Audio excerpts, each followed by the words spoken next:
Hi, Melinda. Hello. I really thank Roshni and Roshita for making this event to happen till now a very good success. So my name is Melinda Roy.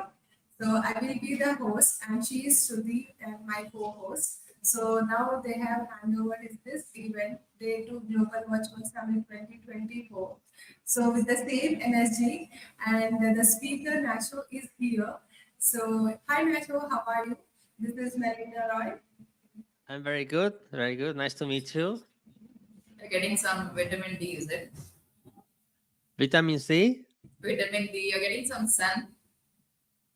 Oh, yeah, we have, I have a nice window. Well, that's three windows near the computer. So, yeah. Oh, nice. Hi, Nacho. So my name is Shruti, and so we'll get started by introducing you. Are you excited to start this session and give us a powerful speech? Yeah, I'm ready. Okay, so before you start your presentation, I would like to introduce Nacho for all the audience, who you are and where are you from and what are your accomplishments. So welcome on stage, Nacho. Nacho stated that he is a bipolar mental health advocate, TEDx speaker, public speaker, and high performance coach. He described himself as proactive, entrepreneurial, dynamic, and self sufficient investment professional with a strong background in infrastructure. He noted that he has financed over 2 GW of wind and solar projects in the Americas, amounting to more than $2 billion in equity value and over 5 billion in asset value. Oh my God, Shruti, that's really amazing, right? It's amazing. So he emphasized his strong origination and execution background with experience in investment agreements, financial structuring, auctions, development management, and project contract negotiation. That's really a fantastic introduction of Nacho. Now the stage is all yours. Good luck. Thank you for that introduction. Um, so, by the way, I don't know if we lost you or we just keep going from here. Okay, sounds like we keep going. So yeah, thank you for that introduction. I spent 17 years doing renewable energy investments and structuring complex transactions, most of them in the US. And then what happened to me was, I would say, a series of unfortunate events. But what happened to me was that I had a big crisis, a lot of stress in my life, and that led to a manic episode, and I was diagnosed with bipolar 1. Um, I guess most people in the audience are familiar with bipolar, and we don't have to explain the difference between bipolar 1, 2, and other sorts of bipolar. But the reality is that my life up until that moment had been going like this, and then it went like this very quickly.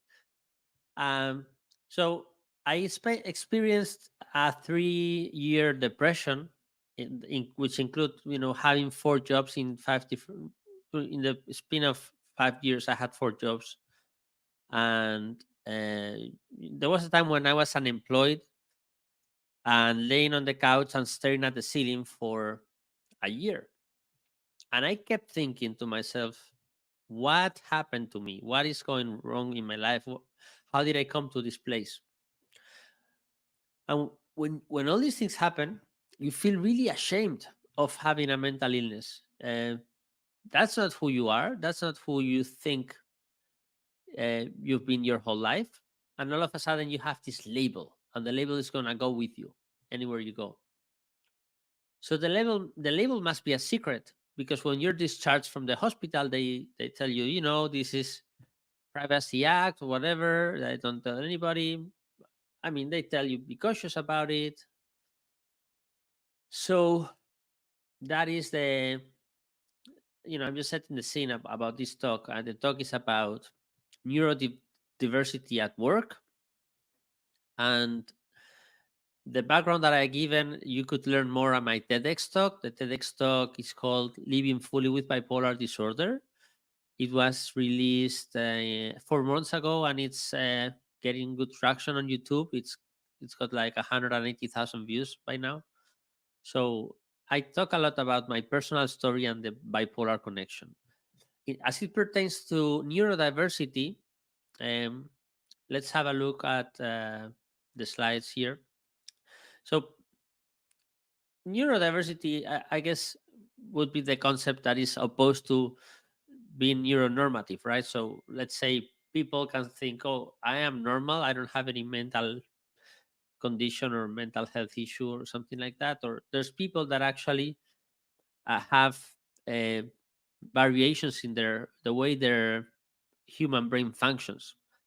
And usually, when people think about neurodiversity, the main thing that comes to mind is autism and ADHD, also dyslexia. For full disclosure, on top of having bipolar, I have ADHD. ADHD and bipolar, they range between 13% to 20%, depending on what comes first. But it is fairly common to see a person with bipolar that also has ADHD. And sometimes the difference in symptoms between the two is, is a gray line. So what I would like to discuss today is, to what extent having somebody that is neurodivergent can add value to your company. And I don't mean to say this as a way to establishing quotas, like, you want to check the box in terms of diversity, equality, inclusion. But what if the best possible hire for your company is neurodivergent? I forgot to mention before, neurodivergent is the things that people refer to, like autism, ADHD, dyslexia, but it could also imply mental health conditions like bipolar. It could be a good example. So yeah, let's be real. If you're a recruiter and you have two candidates, both equally qualified for the role, both personable, you like both, but then you found out one has a mental health condition and the other one hasn't, which one would you hire and why? That is the question, right? Um, and the answer that I want to propose is to embrace neurodiversity. Let's take ADHD, for instance. Maybe you're not familiar with this, but people with ADHD has actually the ability to hyper focus. So sure, there may be sometimes difficulties to complete certain tasks, and they may need help to get some systems in place to make sure uh, they can complete the tasks. But the reality is that the way somebody with ADHD can focus on something they're really passionate about and love is unparalleled, and I think that is extremely valuable. um with regards to people that have autism, it has been proven that they're really good at roles that require precision thinking and analytical thinking. With regards to other condition, and I'm just going to focus on bipolar now because it's the one that ties more with my story. Bipolar people tend to be energetic, resilient, empathetic, very creative, a lot to be proud of.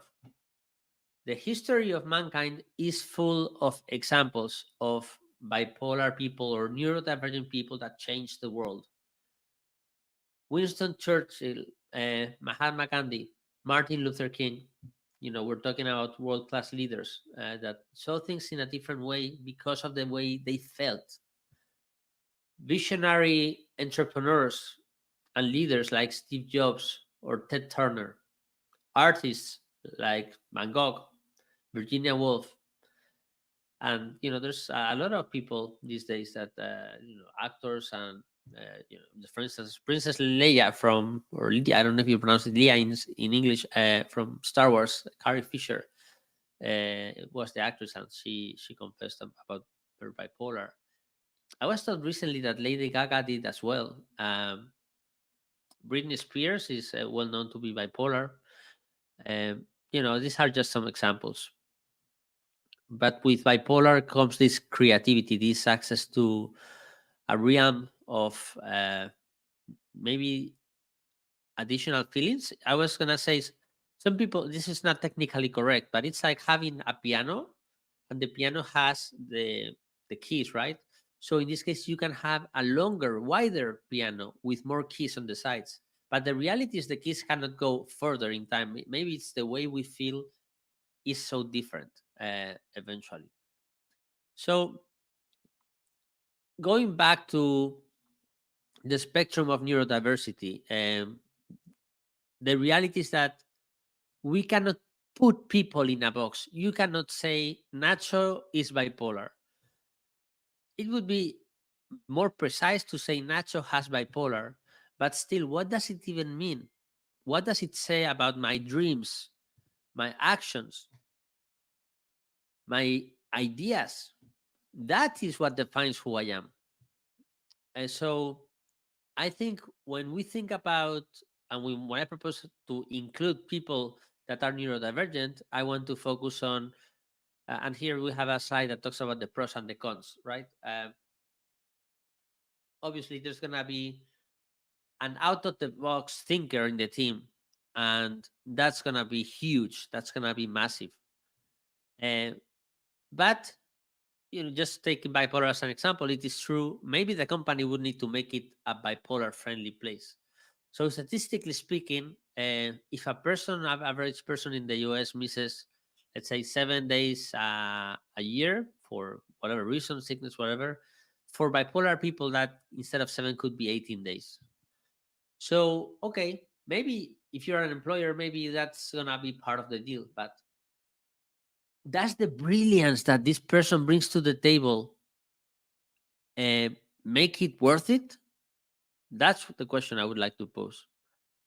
I would like to go to the next slide, please.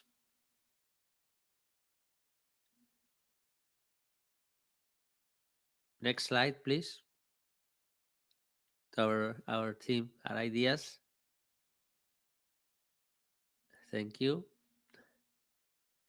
So we were talking before about we can keep going to the next one, the benefits of neurodiversity in the workplace, and I think the next slide talks about creativity. So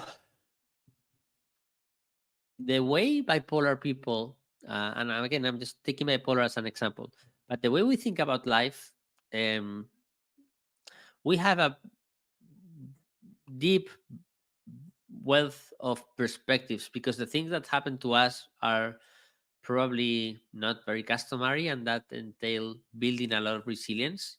So we bring diverse perspectives to the table. We may be risk takers, which in business might be a good thing. Some people are like, oh, I don't want to have any risk. I want everything secure. I want everything safe. But the reality is that the people that really change the course of things and change the world are people that take risks.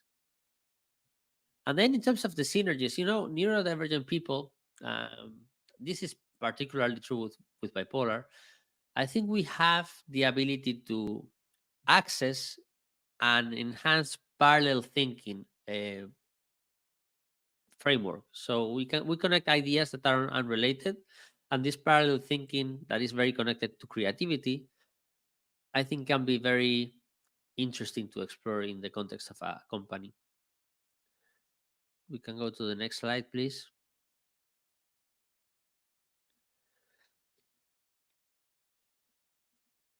Well, this is just it's interesting how when you see brain scans of people with and without bipolar, uh, the brain activity seems to be different for people without bipolar. Even though initially, when many decades ago they started dissecting brains to try to understand if there was something different about a bipolar brain, and they didn't find anything. But the reality is that there's things that are different. We can keep going.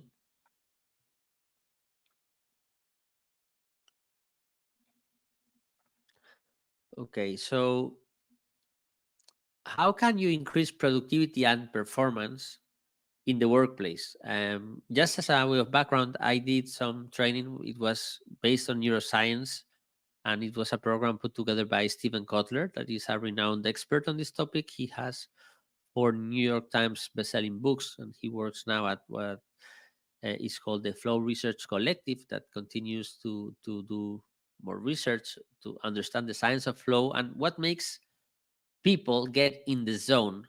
When you are in the zone, you lose track of time, you're enjoying yourself, you don't need to stop to eat, you don't need to stop to go to the restroom, you're just basically enjoying yourself. And supposedly, the more time you can be in the zone in your life or in your daily life, the more chances you have to have a longer life and happier life. So I think it's important for people that have neurodivergence to have access to the things that make them thrive. And there could be innovative work strategies. They already have resilience and adaptability, um, and we have to make sure that basically that they need what they have so that they are in their zone of genius. Because when they're in their zone of genius, that's going to be worth it for the company for sure. They're not going to be just a commodity. Next slide, please.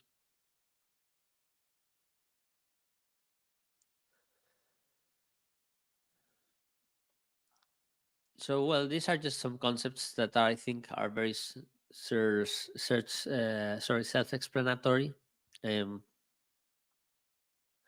I think the only key takeaway or the main takeaway from this slide is that if you're able to create a neurodivergent friendly place and you have access to this talent, I'm not saying you need to have a company where everybody has a psychiatrically diagnosed neurodivergence, but what I'm saying is it's pretty awesome, pretty cool when companies develop this brand that they believe in the people and they believe in their potential and they embrace it by hiring them. I think that's beautiful. We can go to the next slide.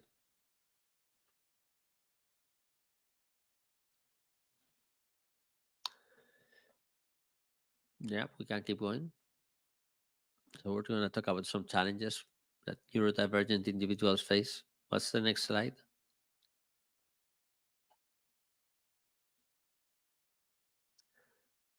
Next slide, please.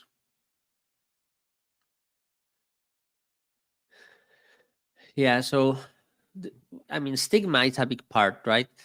I think stigma believes with the people that have a mental health disorder or condition. We are the ones that have a stigma.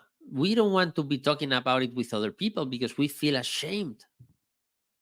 Um, so that's one thing. But the other thing is when people stigmatize you, like they go like, "Oh, this guy Nacho, he has mental issues or he has issues." Like they put you in a box of somebody that has mental issues or issues. They have zero clue about who you are, what you can do, what's been going on in your life, what got you to that place. I can tell you some of the most incredible people I've met in my life in terms of how smart they were, their usual unusual lives. Probably common denominator there, some childhood trauma that they had to overcome. But some of the most interesting people I've met were inside a psychiatric hospital, and that is a very humbling experience because I picture myself, I was an investment banker, maybe, you know making a good amount of money, thinking good about my life. I was coaching my 3 kids soccer teams, like I was busy, busy, busy. But yeah, this these things make a difference for sure. So some statistics, 60% of individuals with bipolar disorder are unemployed. Um, I once read that 20% of people with bipolar or 17% are on disability. I think there's a huge problem here, which is that you're diagnosed. People, well, the doctors and the therapists give you medicine, which, by the way, I am a high proponent of medicine, taking it and sticking with it, because in my experience, it is important to to use medication to your advantage. I tried to get rid of it for myself, and it ended up badly. I had to go back to the hospital for several weeks. So even though everybody's different, I would caution, word of caution, everybody should talk to their psychiatrist, one they like and trust, ideally. And then the psychiatrist has the job to find the right medication, working with the client. But the bottom line is, going back to the employment barriers and statistics. If you go through this shock, they tell you that now you have a mental illness and it's going to be chronic. And they tell you, oh, by the way, you shouldn't take a stressful job. And you're like, oh, well, I'm used to stressful jobs. That's who I am. Maybe I've been operating hypomanic my whole life. And then it's like, okay, so you're not going to have this job that is as stressful as before. So therefore, you cannot make as much money as before. So you have to lower your standards of living. So it's really not good, right? And I think it's very easy for people to fall into a depression when they're at that stage. And that's why I have some ideas to help these people in this stage. We can keep going.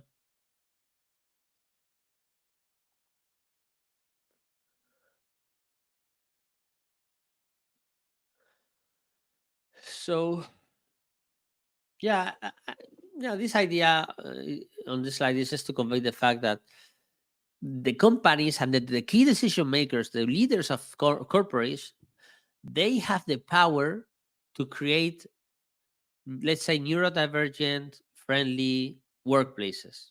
I don't think it's so difficult. I don't think it's a big deal. It could be as easy as saying, hey, I'm not going to work today, I'm not feeling good. Okay, fine. You'll do more work later when you come back, or there will be a catch-up mechanism or whatever. But something like that, letting people around you know what you need, making sure you're well taken care of. I think that would make a huge way. And then instead of having people with bipolar, it's like, oh, I have bipolar, I had a manic episode, I was acting, in an erratic way. And then next thing you learn is you go to the hospital and you lost your job when you're out of the hospital. Isn't there a better things to do, to a better way to do things? Could a company keep you as an employee while you're on recovery and believe in your potential? I know my answer. We can keep going.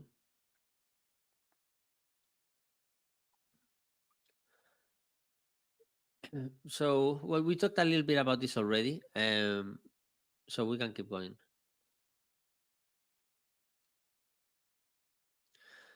We can keep going to the next slide. The other big thing about working with corporates, in my opinion, is the focus on early detection and prevention. So I wish we could identify people that are like me 5 years ago, before my first crisis. So used to work on low sleep, used to have, being hypomanic, and they don't even know that they may have bipolar. Anyway, section 4 is about some strategies for fostering neurodiversity. Let's have a look.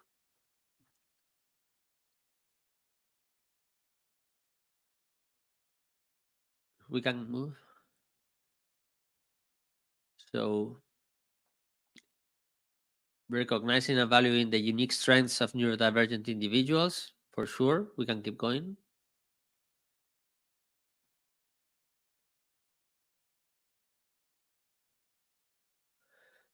We can keep going.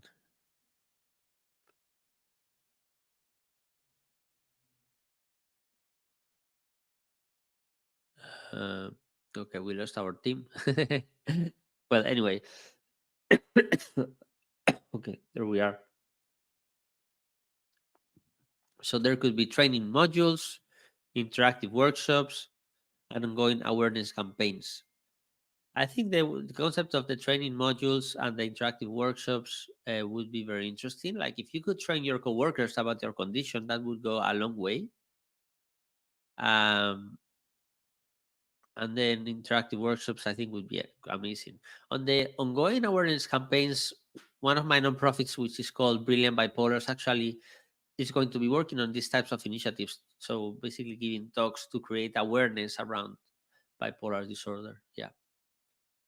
We can scroll down.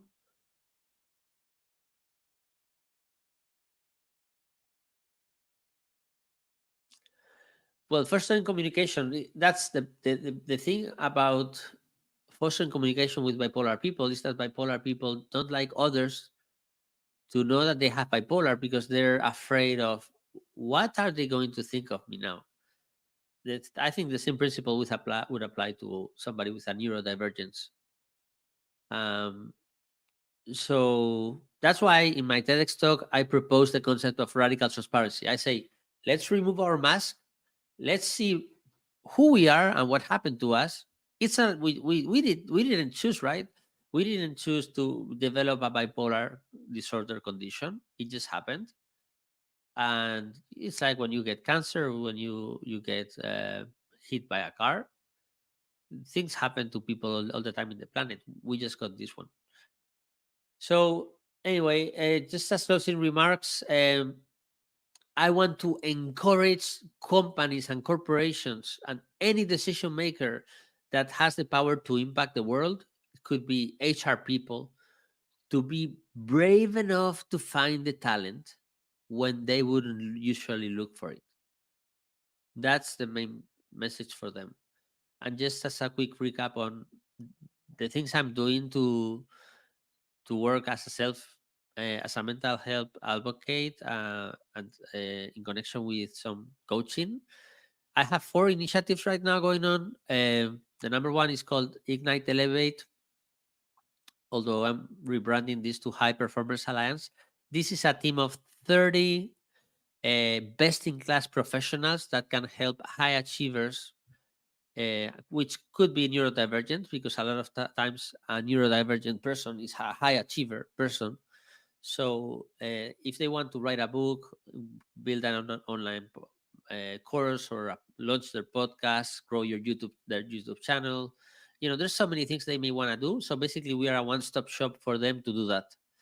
Then I have my Bipolar and Powerful coaching program, which is meant to help bipolar people that feel helpless and hopeless so that they can thrive in life. Brilliant Bipolars is the nonprofit that I was talking about earlier that wants to focus on early detection and prevention, but also that's going to be a place to provide financial support to those bipolar people unemployed that are in need. And even more importantly, coaching services that are going to be conducive to them not only getting the psychiatric help and therapy help that everybody may need eventually on this when you're in this box, but specific coaching services tailored to your needs: transitional career coaching, relationship coaching, nutritional coaching. And then last but not least, I have a mobile application called Open App, which is focused on mental health, and that's a safe social network for people to connect around mental health topics. Could be imposter syndrome, could be panic attacks, depression, anxiety, could be bipolar 1, bipolar 2.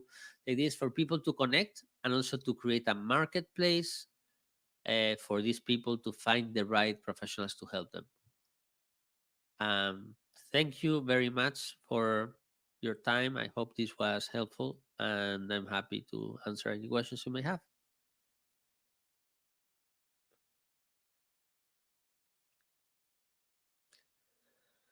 Melinda, I don't know if you're talking, but if you are, you're on mute.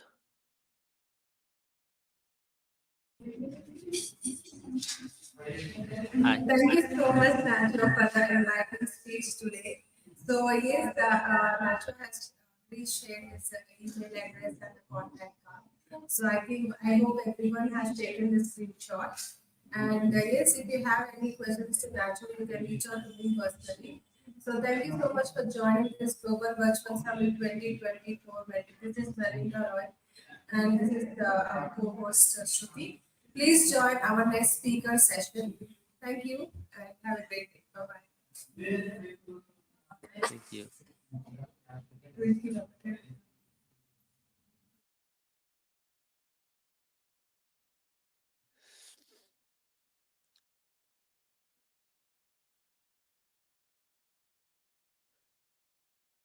So